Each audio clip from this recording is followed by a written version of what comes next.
तो पुण्यात्माओं वो परमात्मा स्वयं ही ऊपर ले जाते हैं अपनी आत्माओं को, फिर वापस छोड़ते हैं।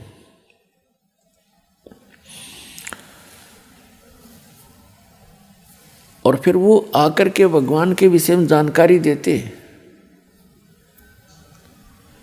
उनमें से एक गरीबदास जी हैं जो परमात्मा से प्राप्त यथार्थ ज्ञान के आधार से क्या बता रहे हैं कि जिस लोक में आप रह रहे हो ये तो केवल भक्ति करने के लिए आपको मानव शरीर दिया जाता है इस लोक में, बाकी अन्य प्राणी तो अपने पूर्व जन्म के कर्मों का ही भोग रहे होते हैं।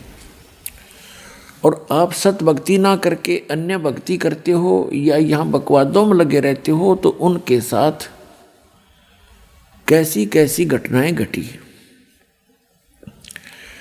यदि आप यहाँ सुख संपत्ति चाहते हो, सुख संपत्ति से सुख मानते हो या संतान से सुख मानते हो, उसका उदाहरण देते हुए बताते हैं। सर्व सोने की लंका होती रावण से रणधीरम, एक पलक में राज विराजी वो जम के पड़े जंजीरम।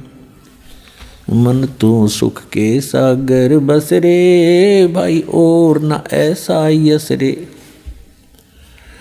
फिर बताते हैं क्या मांगो कुछ थिर ना रहाई, और देखत नैन चला जग जाई। एक लख पूत सवा लख नाती, उस रावण के आज दीवान बाती।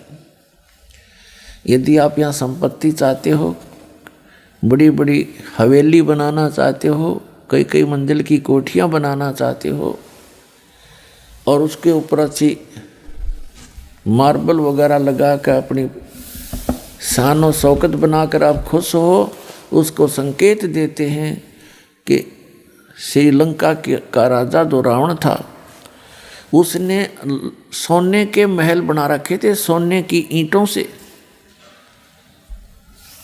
और उसके 1 लाख पुत्र थे। और ऐसे कुबद करने वालों का जो सत भक्ति नहीं करते, रावण भक्ति भी करता था लेकिन भगवान शंकर की करता था, तमोगुणी शंकर की। और ये भगवान आपको केवल वर्क डन ही दे सकते हैं, जैसा करोगे वैसा ही पाओगे, इसमें कोई परिवर्तन नहीं कर सकते।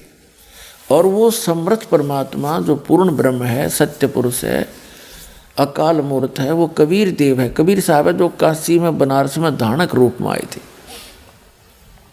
120 वर्ष रहे, वो ये ज्ञान ही दिया करते थे और एक झोंपड़ी में बैठकर सारे ब्रह्मांडों का संचालन भी करते थे और हम सब का पालन पोषण भी करते थे। वो पूर्ण परमात्मा है। जब तक हम सत भक्ति नहीं करते हो तो अपना कर्म ही मिलता है।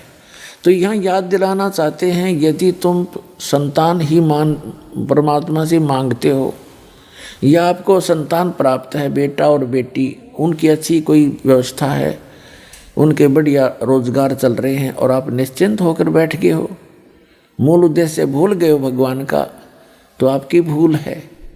1 लाख पूत सवा